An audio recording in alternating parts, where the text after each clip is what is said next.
gostaria que os irmãos permanecessem aí a palavra de Deus aberta, primeira carta de Pedro, no capítulo 1, versículo 17 até o versículo 25. Nós estamos expondo nesse texto, e semana passada nós estudamos aqui do versículo 13 até o versículo 16, a respeito das implicações da salvação.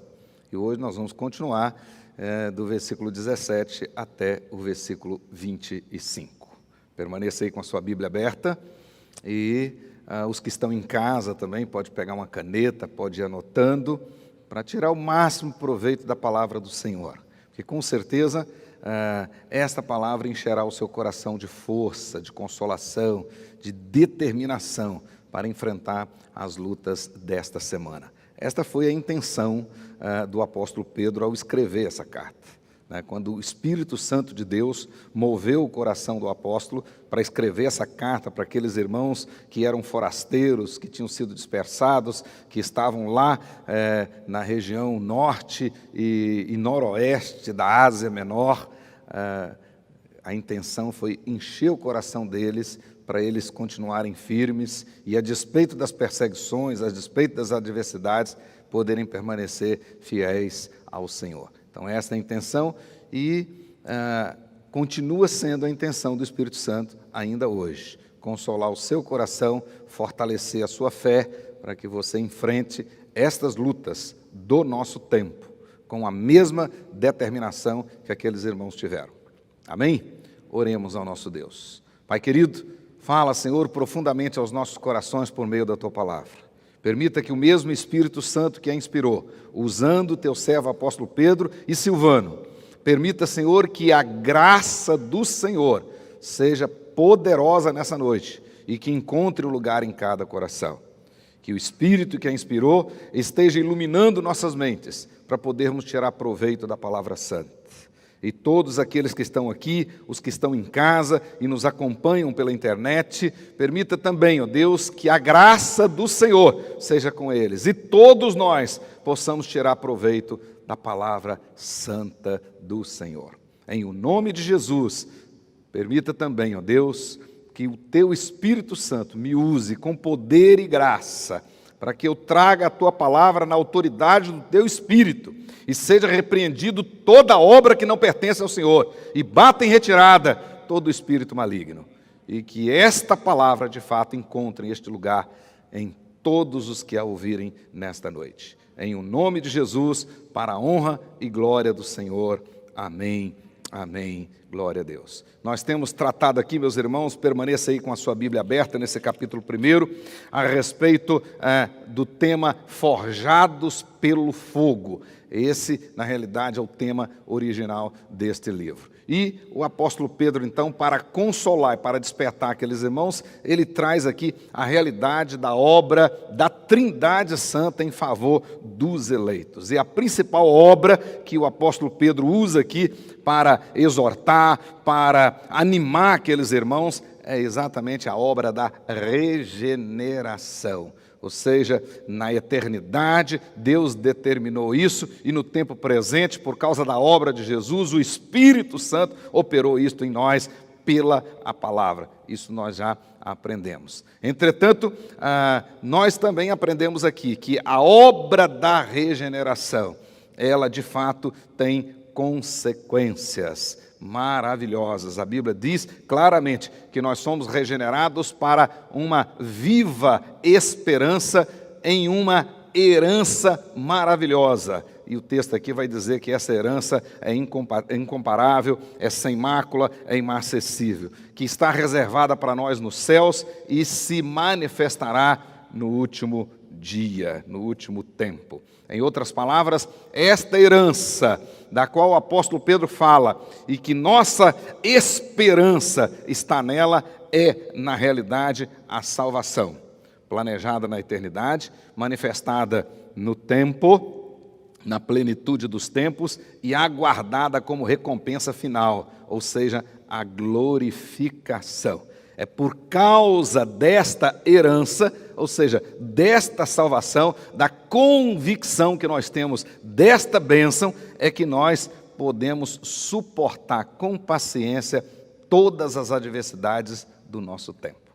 Então, se você tem consciência daquilo que Deus já fez por você, daquilo que você já conquistou em face da obra de Cristo Jesus, você com certeza terá forças suficientes para enfrentar estas adversidades. Até porque você sabe que estas adversidades são provas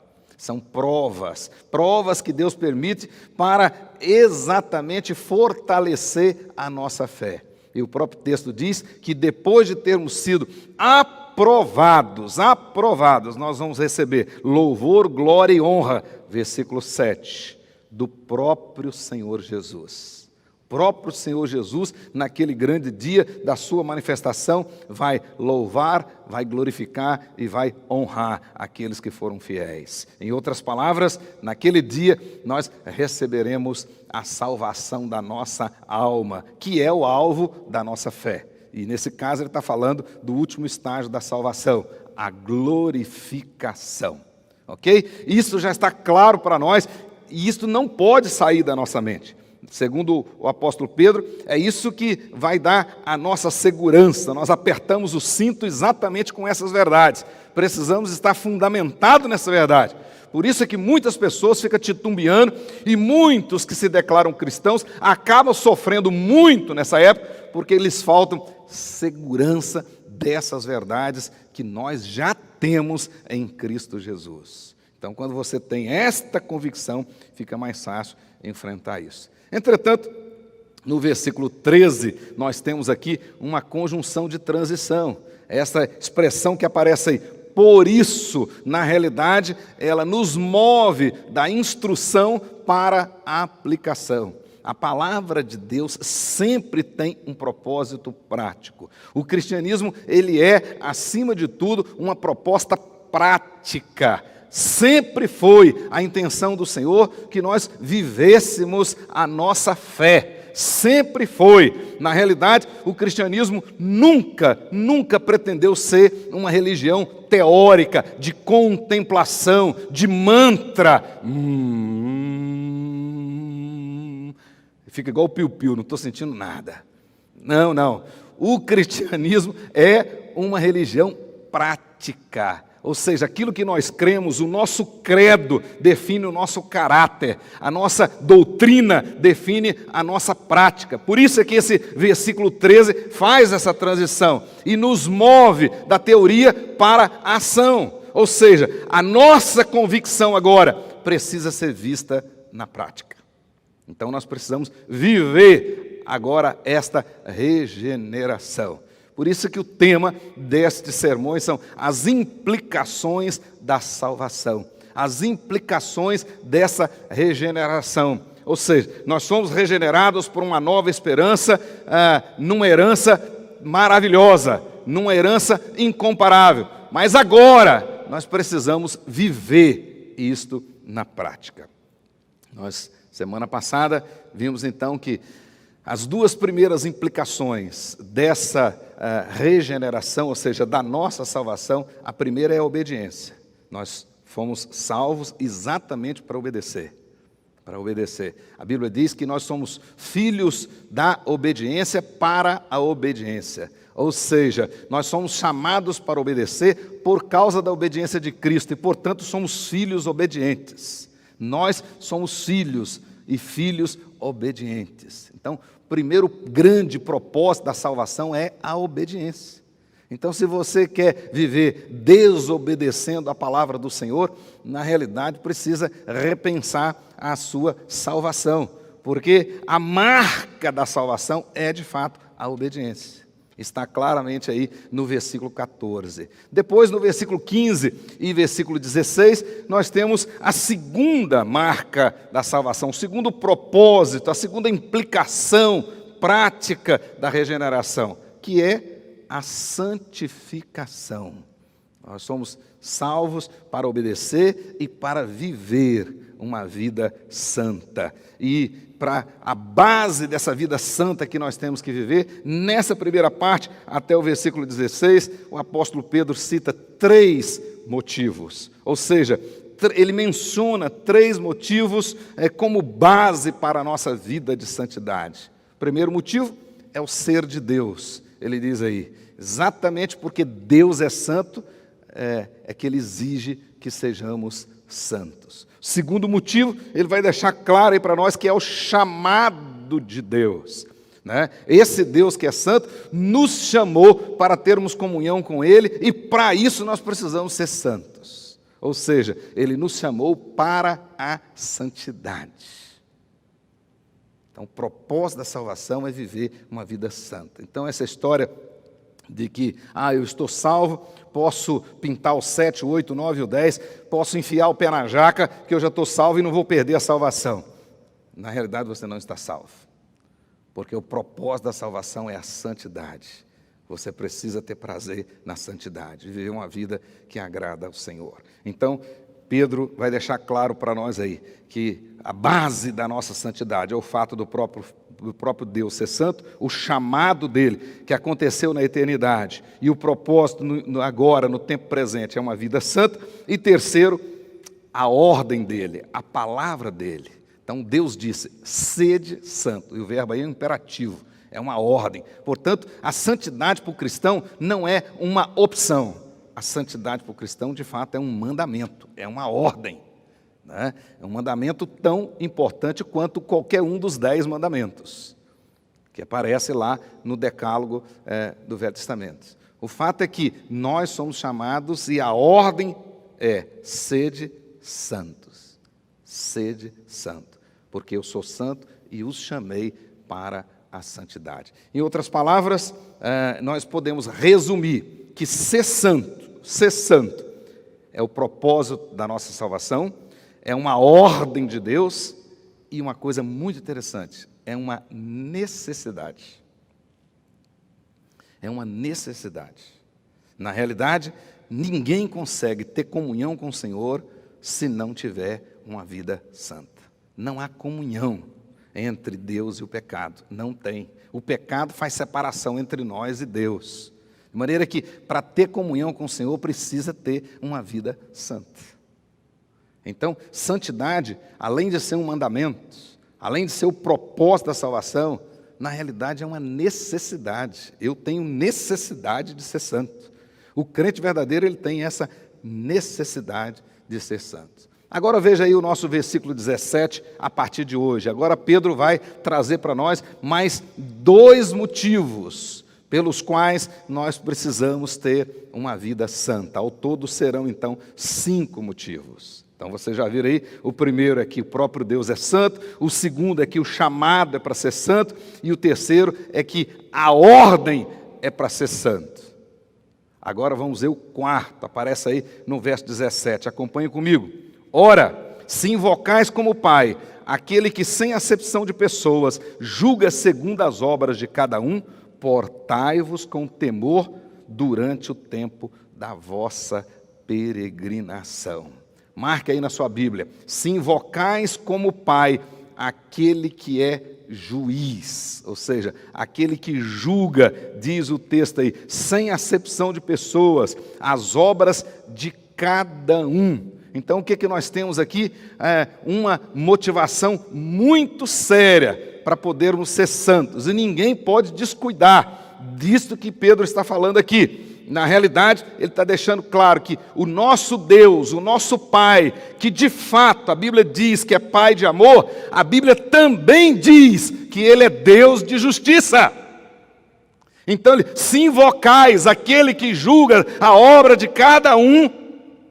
Então, se o nosso Deus que é Pai, Ele também é justiça. Aquele que julga imparcialmente, aquele que julga sem favoritismo as obras de cada um. Não há aqui, nas palavras de Pedro, nenhuma incompatibilidade com a paternidade de Deus e a justiça divina. Absolutamente não. O Deus que é Pai, o Deus que é Pai de amor, também é Deus de justiça. E exige justiça dos seus filhos. O fato de nós chamarmos, olha que detalhe curioso, o fato de nós chamarmos Deus de Pai não nos dá o direito de nos amoldarmos às paixões antigas, às paixões que tínhamos antigamente. Absolutamente não. na realidade, essa intimidade não pode virar libertinagem. A liberdade que nós temos em Cristo, Ele não nos libertou para a libertinagem.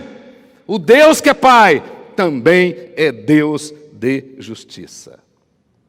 O julgamento que aparece aqui nesse versículo 17 pode ser muito bem entendido como o juízo final, naquele que os crentes estarão lá, entretanto não serão excluídos do céu naquele dia, mas naquele dia serão julgados sim, e receberão as recompensas pelas obras que fizeram aqui nesta vida.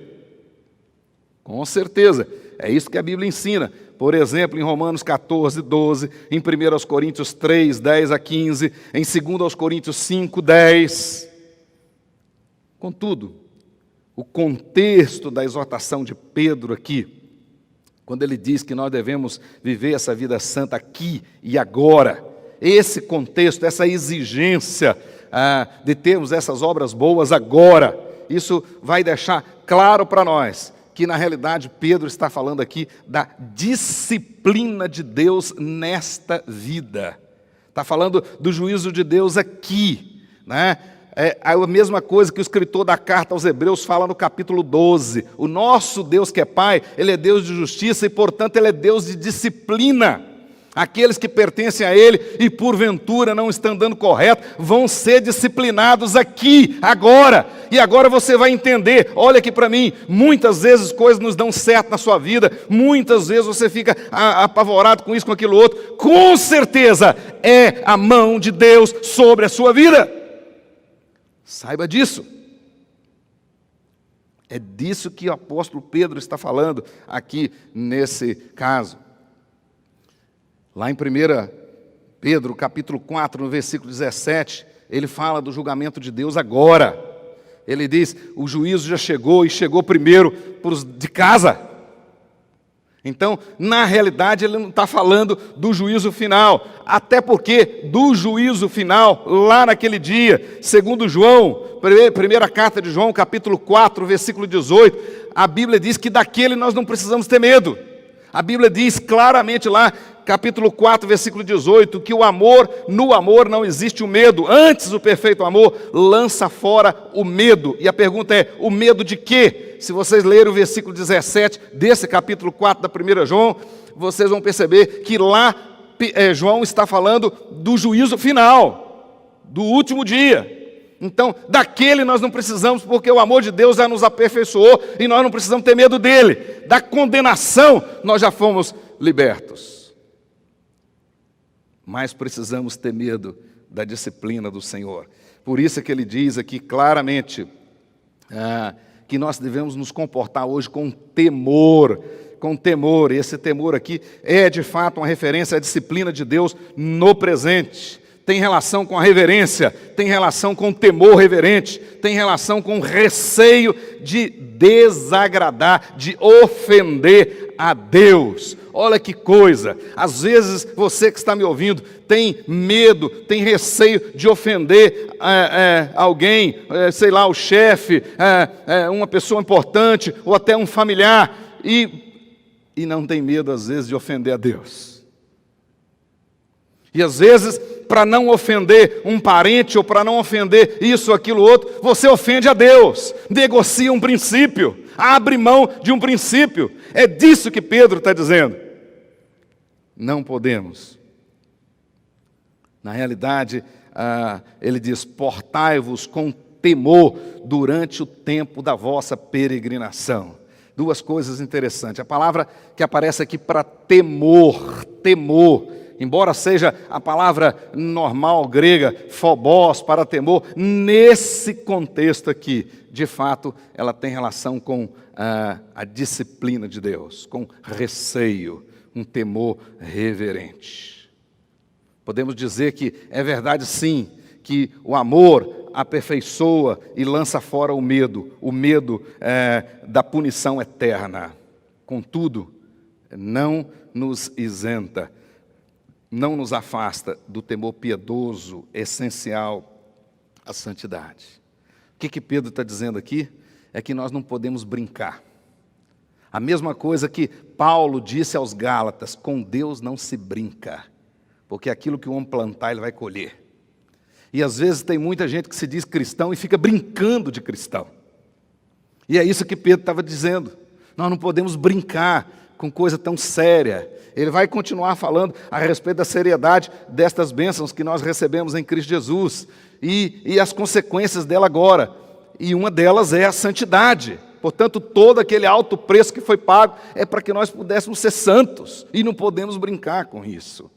É isso que ele está dizendo para nós. Então, o fato de não temermos o juízo final, nós precisamos viver com temor reverente, sim. Ou seja, a nossa intimidade com Deus não anula a nossa responsabilidade. O fato de você chamar Deus de Pai não te isenta de ser santo.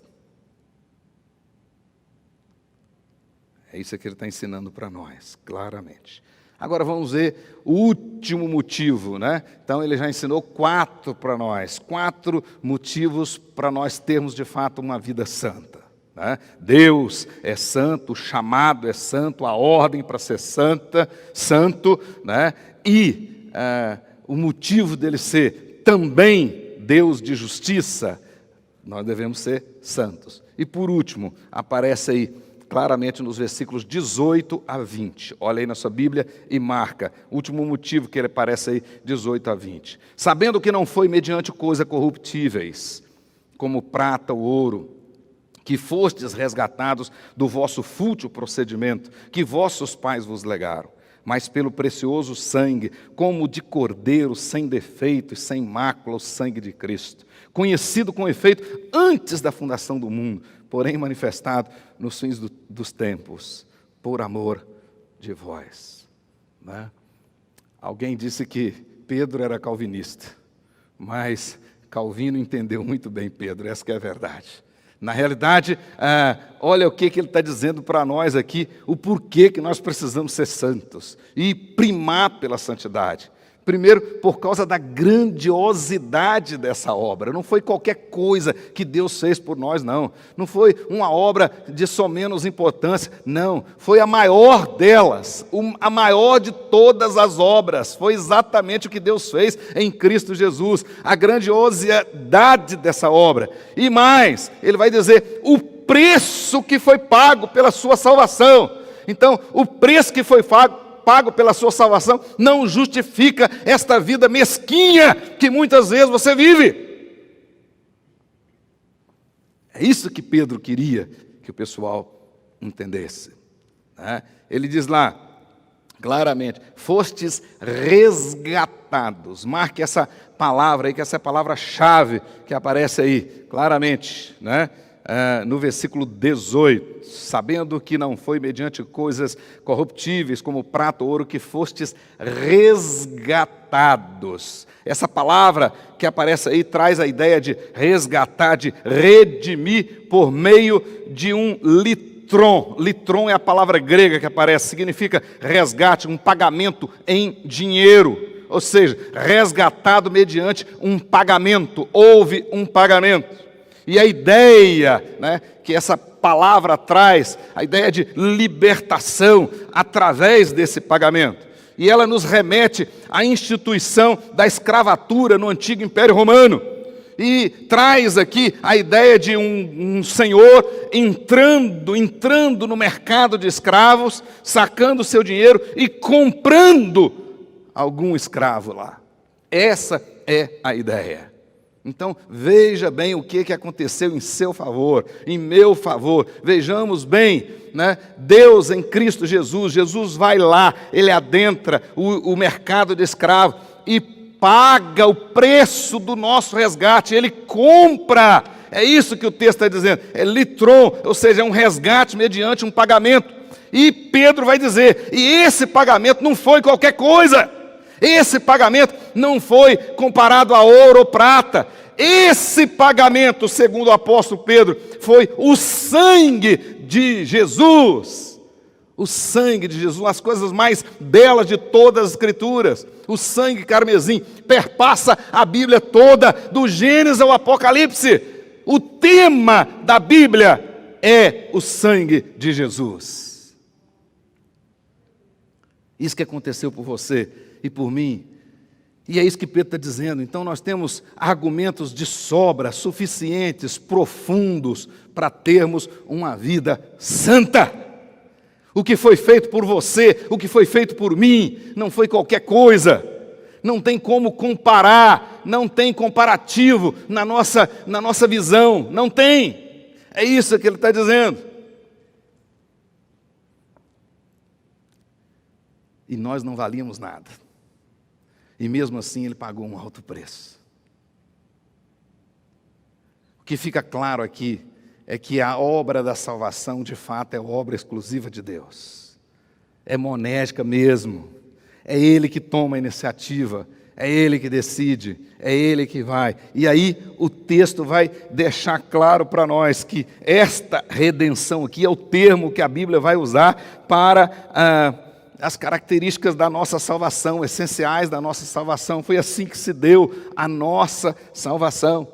Antes, por causa do pecado, a Bíblia diz que nós éramos escravos do pecado, estávamos debaixo de condenação, né? Longe de Deus. E foi exatamente agora essa ação de Jesus que nos redimiu, que nos resgatou, que nos comprou com preço e nos reconciliou com Deus. Agora não somos mais escravos do pecado, não estamos mais debaixo daquele jugo, absolutamente não. E não estamos mais em guerra com Deus, fomos reconciliados. E o preço foi, conforme eu disse, o sangue de Cristo. Mas como eu dizia, o detalhe do verbo que aparece aqui, fostes resgatados. Olha que coisa aqui, Amizadai. Fostes resgatados. Esse verbo aqui, né, ele está num passado concluído, e a voz desse verbo é passiva, você não fez nada para isso.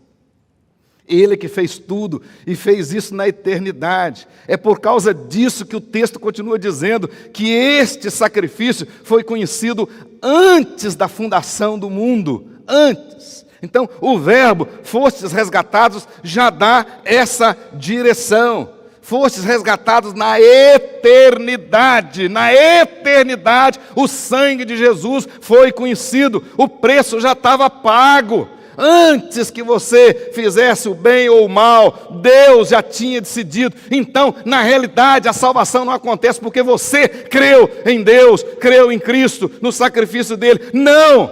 Mas é porque Ele te escolheu na eternidade e derramou o sangue dele por você lá na eternidade. É obra de Deus, é obra de Deus. Isso aumenta a nossa responsabilidade. Isso não nos faz baixar a guarda, desanimar. Pelo contrário, a obra é grande demais, é maravilhosa demais. A Bíblia diz que é além da nossa capacidade. O apóstolo Paulo chega a cantar lá em Romanos capítulo 11, no final do texto: ó profundidade da riqueza e da sabedoria e do conhecimento de Deus. É coisa grande demais. E você não pode jogar no lixo. Você não pode trocar por migalhas desta vida, que ele diz claramente aqui, durante o tempo da nossa peregrinação. Você não pode esquecer que nós estamos aqui numa peregrinação, que nós estamos aqui num tempo curto, absolutamente curto, e você não pode, por causa dos prazeres desse tempo curto, trocar a eternidade. Não pode! É isso que Pedro estava dizendo. Então, independente de perseguição, independente de Covid, independente disso, independente daquilo, nós vamos permanecer firmes, porque em breve Jesus virá, e virá trazendo a nossa salvação, a nossa glorificação. E viveremos com Ele para sempre. É isto que nós não podemos perder de vista, é isso que Pedro estava dizendo para aqueles irmãos. Então, Deus não acendeu uma luz para colocar debaixo do balde, dizia Jesus. Não. Deus não disse que você é sal para ficar dentro do saleiro. Não. É para viver essa salvação. Viver essa salvação em obediência e em santidade. E agora vamos para a última sessão desse capítulo 1. Nessa última sessão, nós temos aqui a terceira implicação da salvação. A primeira é a obediência, a segunda é a santidade, e a terceira que aparece aí é o serviço sacrificial pelo amor. Trabalhar com amor e por causa do amor. Nós somos salvos para trabalhar. Trabalhar. Ninguém foi salvo para esquentar essas cadeiras verdes aqui apenas. Apenas para vir à igreja uma vez por semana ou na Páscoa e no Natal. Absolutamente não. A salvação implica em serviço. E um detalhe, serviço sacrificial por causa do amor. É isso que ele vai dizer para nós, a partir do versículo 22 até o 25. Diz assim: tendo purificado a vossa alma pela vossa obediência à verdade, tendo em vista o amor fraternal não fingido, amai-vos de coração uns aos outros ardentemente, pois fostes regenerados, não de semente corruptível, mas incorruptível, mediante a palavra de Deus, a qual vive e é permanente. E aí ele cita Isaías 40, versos 6 e 9. Toda a carne é como a erva, e toda a sua glória como a flor da erva. Seca-se a erva e cai a flor. A palavra do Senhor, porém, permanece eternamente. Ora, esta é a palavra que vos foi evangelizada. Essa é a boa nova. E ele está nos chamando aqui para um trabalho por causa do amor. Trabalhar com amor, né? Normalmente a gente ouve, se você faz qualquer coisa com amor, aquilo tem prazer. Se você faz por obrigação, vai fazer mal feito, né? E, de fato, nós somos chamados para fazer com amor. E esse amor, muitas vezes, é sacrificial. É isso que ele vai dizer para nós. E ele vai nos mostrar aqui, claramente, três motivos para esse amor sacrificial, para esse serviço sacrificial marcado pelo amor. Primeiro deles, aí no versículo 23, né, o DNA nosso, claramente está aí. Né? O motivo pelo qual nós precisamos trabalhar, motivados pelo amor, é por causa do nosso DNA. Agora, observe bem, tudo começa com a regeneração, então nós nascemos de novo. Agora, nesse novo nascimento, nós temos um novo DNA. Olha o que ele diz aí no verso 3. Pois fostes regenerados, ou seja, nasceram de novo, não de semente, aqui é sêmen mesmo, não de semente corruptível, mas incorruptível, mediante a palavra de Deus, a qual vive e é permanente. Agora você tem o DNA de Cristo. E Cristo fez tudo aquilo que fez na cruz por causa do amor. Ele veio para servir e não para ser servido. E deu a sua vida em resgate de muitos. Ele é o nosso exemplo. Ele é o grande testemunho. E nós fomos regenerados exatamente para sermos como Ele. Nós temos o DNA dele. Hoje, o pastor pregou de manhã a respeito da igreja de Antioquia. E lá em Antioquia que nós recebemos esse apelido de cristãos. E cristão significa cópia de Cristo. E de fato, Pedro está dizendo que nós temos o DNA dele. Então nós precisamos trabalhar como ele trabalhou, motivados pelo mesmo amor. Então nós somos salvos exatamente para esse serviço sacrificial. O próprio Jesus diz, ensinando isso lá no Evangelho segundo João, ele vai deixar claro que se a semente cair, se ela não morrer, ela não germina. Nós somos chamados para um serviço sacrificial. Então todo crente verdadeiro, todo cristão verdadeiro, ele não foi chamado para ser servido, mas para servir. E aí é muito triste quando alguém vem para estacionar o carro aqui na igreja e acha que é dono do espaço dele e afronta o diácono e faz isso, aquilo, outro, quer passar por cima do outro. Né? Isso não é cristianismo, não é isso que a Bíblia ensina. Absolutamente não é isso. Você tem que se sacrificar pelo seu irmão. A Bíblia diz, nós somos salvos para isso, para dar a nossa vida pelo próximo. E o motivo é que nós temos o DNA de Cristo. Então, Vai ficar estranho se você fazer o mal para as pessoas. Aí vai ficar estranho. Mas se você fizer o bem, vai ser exatamente uma consequência do seu DNA. Por isso que Jesus vai dizer que pelos frutos conhecereis a árvore. Então, a árvore boa produz frutos bons. Então, não pode ter essa contradição. Se você diz que é uma árvore cristã, tem que produzir frutos cristãos. Não pode ser o contrário. Não tem condições de eu semear soja e colher melancia. Não tem como.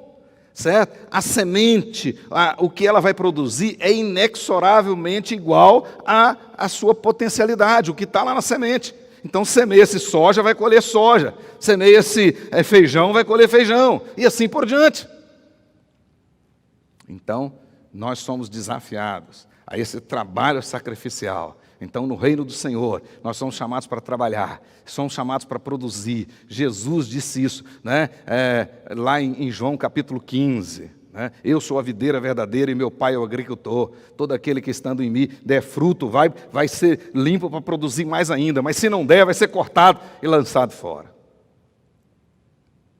Então, nós somos chamados para trabalhar e trabalhar sacrificialmente. Essa vida é rapidinha.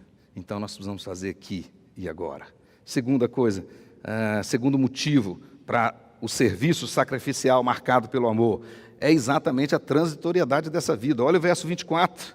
Verso 24, citando Isaías 40, versos 6 a 9, ele diz: toda carne é como a erva, e toda a sua glória como a flor da erva. Seca-se a erva e cai a flor. Lá no Salmo 37, o salmista diz, né, é como um pé de alface, por exemplo. Né, uma verdura viçosa de manhã e o sol muito escaldante durante o dia, à tarde murchou, secou, não vale para mais nada. Assim é a nossa vida.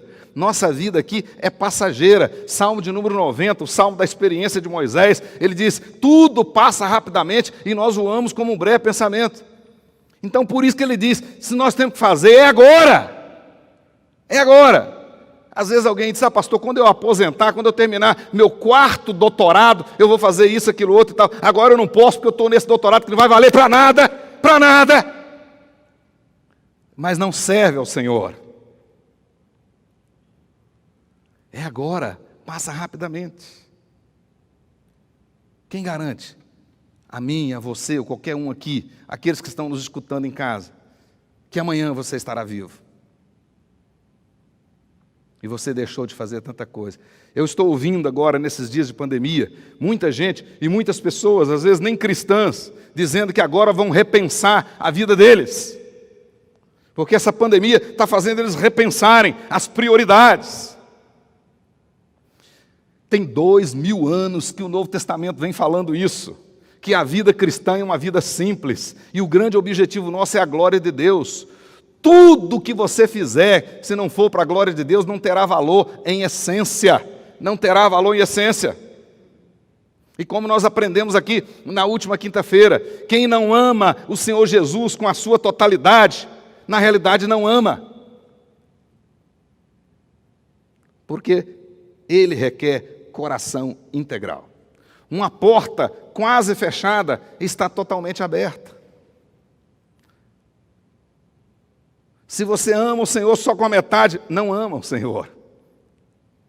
Porque Ele quer coração integral. Então, essa vida passa rapidamente. A transitoriedade dessa vida é esse segundo motivo para nós fazermos agora, amarmos agora, vivermos intensamente. É isso que ele diz aí. Precisamos amar uns aos outros com amor fraternal, né? Ardentemente, intensamente, com toda a sinceridade. É agora. Eu faço muitos ofícios fúnebres. E aqui em Cuiabá faço bastante. Às vezes mais de um por semana.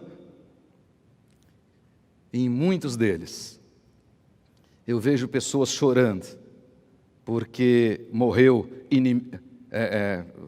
ficou com inimizade com a pessoa que morreu. Não cuidou da pessoa que morreu conforme tinha que cuidar. Não fez isso ou não fez aquilo. E agora fica chorando lá no caixão. Não adianta. Não adianta mais. O morto lá no caixão não adianta mais. Absolutamente não adianta. Você pode chegar no ouvido dele e dizer, ó, você ganhou na Mega Sena sozinho. Ele vai continuar morto. Não adianta. Então é agora. Por que fica perdendo a oportunidade? E por último, versículo 25. Ele encerra então essa parte, dizendo, a palavra do Senhor, porém, permanece eternamente. Esta é a palavra que vos foi evangelizada. Terceira razão, para nós amarmos intensamente, trabalharmos para o Senhor intensamente, é exatamente a infalibilidade das promessas. Deus prometeu e Ele cumprirá. A palavra do Senhor não vai caducar. A palavra do Senhor não vai perder a validade. Não, recentemente pregamos aqui sobre a imutabilidade de Deus. Então você pode crer, você pode ter certeza que no Senhor o seu trabalho não será vão. No Senhor o seu trabalho não será vão. Não é isso que o apóstolo Paulo disse? Capítulo 15 da primeira carta aos Coríntios, ele termina exatamente dizendo isso. Sede abundantes na obra do Senhor, com rapidez, porque o tempo passa depressa. Porque no Senhor o vosso trabalho não é vão. Meus queridos irmãos, então, a salvação, quero terminar dizendo isso, ela tem 3 grandes implicações. A regeneração, o novo nascimento, tem 3 grandes implicações.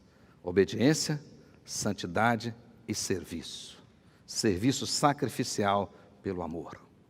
Então, se você quiser fazer um acróstico, fica SOS. Serviço, obediência, salvação. Foi para isso que você foi salvo. Para isso que eu fui salvo. Para obedecer, para a santidade e para o serviço. Todos nós. Isso é que significa ser cristão. Então, aquilo que enche o nosso coração de consolação e de força, de coragem, é a mesma coisa que vai nos levar a praticar, a viver o verdadeiro cristianismo. Mesmo com todas as adversidades, mesmo com tudo conspirando contra, nós vamos obedecer, nós vamos viver uma vida santa, nós vamos servir ao nosso Deus. Que Deus nos abençoe em o nome de Jesus.